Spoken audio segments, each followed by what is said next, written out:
തന്നെ നമുക്ക് high protein tofu bhurji ആയാലോ? ഇതൊരു ഭയങ്കര സിമ്പിൾ റെസിപ്പിയാണ് കേട്ടോ. ഒരു സവാള എടുത്ത് ചെറിയ സ്ക്വയേഴ്സ് ആയിട്ട് അരിഞ്ഞെടുക്കുക. കുക്കിങ്ങിൽ എനിക്ക് ഏറ്റവും ഇഷ്ടമല്ലാത്ത പരിപാടിയാണിത്. സവാള അരിയൽ കരഞ്ഞ് ഞാനൊരു വഴിയാവാറുണ്ട്. ഇത് നമുക്ക് വേണ്ടത് ഒരു തക്കാളിയാണ്, അതും ചെറിയ ചെറിയ സ്ക്വയേഴ്സ് ആയിട്ട് അരിഞ്ഞെടുക്കുക. ഇനി 2-3 പച്ചമുളക് നിങ്ങളുടെ എരിവിനനുസരിച്ച് എടുത്തിട്ട് ചെറുതായിട്ട് അരിഞ്ഞെടുക്കുക. അതിനിടയിൽ നമ്മളെ സഹായിക്കാനെന്ന വ്യാജേന അടുക്കള വന്ന് ശല്യപ്പെടുത്തുന്നവരുണ്ടെങ്കിൽ തുരത്തി ഓടിക്കുക. ഇത് ചിക്ക് പീ സാലഡ്. ഇതെന്റെ ബ്രേക്ക്ഫാസ്റ്റ് ആയിരുന്നു. ഇതിന്റെ റെസിപ്പി വേണമെങ്കിൽ ചുമ്മാ ഒന്ന് കമന്റ് ചെയ്താൽ മതി കേട്ടോ. അടുത്തത് ഞാൻ അതുണ്ടാക്കാം. അതും ഒരു പ്രോട്ടീൻ റിച്ച് സാലഡാണ്. സോറി, ഞാൻ വിഷയത്തിൽ നിന്നും അറിയാതെ തന്നെ മാറിപ്പോയി.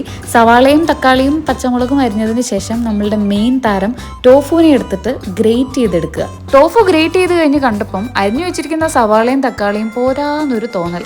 അപ്പോൾ ഞാൻ ഒരു സവാളയും ഒരു തക്കാളിയും കൂടെ എടുത്ത് അരിഞ്ഞു. ഇനി കുക്കിംഗ് സ്റ്റാർട്ട് ചെയ്യാം. കടായി അടുപ്പത്തോട്ട് വെച്ച് സ്വല്പം എണ്ണ ഒഴിച്ചു കൊടുക്കുക. എണ്ണ ചൂടാവുമ്പം അതിലേക്ക് കുറച്ച് ജീരകം ഇട്ട് പൊട്ടിക്കുക. എന്നിട്ട് അതിലേക്ക് നമ്മൾ അരിഞ്ഞു വെച്ചിരിക്കുന്ന സവാള ഇട്ടിട്ട് ഒന്ന് വഴറ്റിയെടുക്കണം. സവാളയുടെ കളറൊക്കെ ഒന്ന് മാറി വരുമ്പം കുറച്ച് കറിവേപ്പില ഒന്ന് പൊട്ടിച്ചിട്ട് കൊടുക്കുക. ഇനി വെളുത്തുള്ളിയുടെ ഫ്ലേവർ നിങ്ങൾക്ക് ഇഷ്ടമാണെങ്കിൽ 2-3 അല്ലി അരിഞ്ഞ് അതും കൂടെ ചേർത്ത് കൊടുക്കുക. ഇനി കട്ട് ചെയ്ത് വെച്ചിരിക്കുന്ന ടൊമാറ്റോയും ചില്ലിയും കൂടെ ആഡ് ചെയ്തിട്ട് ഒന്ന് മിക്സ് ചെയ്യുക. ടൊമാറ്റോ ഒത്തിരി അങ്ങ് ഓവർ കുക്ക് ആവാൻ നിൽക്കണ്ട കേട്ടോ. ടൊമാറ്റോ ജസ്റ്റ് ഒന്ന് കുക്കായി കഴിയുമ്പം കൈ കിട്ടുന്ന പൊടികളൊക്കെ ആഡ് ചെയ്ത് കൊടുക്കുക. ഞാനിവിടെ ആഡ് ചെയ്യുന്നത് മഞ്ഞപ്പൊടി, മുളക് പൊടി, മല്ലിപ്പൊടി, ഗരം മസാല, കുറച്ച് മീറ്റ് മസാല, പിന്നെ കുറച്ച് കുരുമുളക് പൊടി, പിന്നെ ആവശ്യത്തിനുള്ള ഉപ്പും. പൊടികളൊക്കെ മിക്സ് ചെയ്തതിന് ശേഷം കുറച്ച് ഗീ ആഡ് ചെയ്ത് കൊടുത്താൽ ഒരു നല്ല ഫ്ലേവർ കിട്ടും. ഇത് കംപ്ലീറ്റ്ലി ഓപ്ഷണൽ സ്റ്റെപ്പാണ്. ഇനി ഗ്രേറ്റ് ചെയ്ത് വെച്ചിരിക്കുന്ന നമ്മളുടെ ടോഫു ചേട്ടനെ ഇതിലേക്ക് ഇട്ട് കൊടുത്തിട്ട് നന്നായിട്ട് മിക്സ് ചെയ്യുക. ഇനി ടോഫു ചേട്ടനെ കൂട്ടായിട്ട് കുറച്ച് മല്ലിക്കുട്ടിയും കൂടെ ആഡ് ചെയ്ത് കൊടുക്കാം. ഇതിന്റെ ക്വാണ്ടിറ്റിയും നിങ്ങളുടെ ഇഷ്ടത്തിനനുസരിച്ച് മാറ്റാവേ. അപ്പോൾ ഇത്രേ ഉള്ളൂ, സംഭവം റെഡിയാണ്. ചൂടോടെ എടുത്തങ്ങോട്ട് കഴിക്കുക. ടോഫുവിന് പകരം പനീർ ആഡ് ചെയ്യുവാണെങ്കിൽ പനീർ ബുർജിയാവും, എഗ് ആഡ് ചെയ്താൽ എഗ് ബുർജിയാവും.